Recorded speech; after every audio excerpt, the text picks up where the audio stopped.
বসা আমি ইফতারি আল্লাহর সামনে লইয়া বসে আছি। যখনই মালিক বারবার বলবে এখন ইফতারি খাওয়া আরম্ভ করে দে, একজন পাগল লাভ দিয়ে সারা জীবন আনন্দের মুখে শুনছি তুমি কোনদিন খাও না, তুমি আমাদের দুনিয়ায় খাইছ, আমরা এটা জানি তুমি খাও না, কিন্তু আজকে আমাদের সামনে দাওয়াত দিয়ে নিয়ে আসছো, অন্তত আমাদের সাথে এক লোকটা খাও।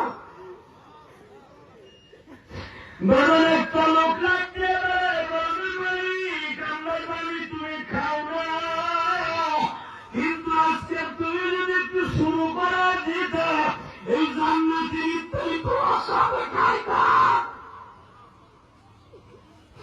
আমার মালিক বলবেন তোরা কি এটা কি শোনস নাই, কেউ খাওয়াইয়া খুশি কেউ খাইয়া খুশি, তোরা খাবি আমি মালিক চাইয়া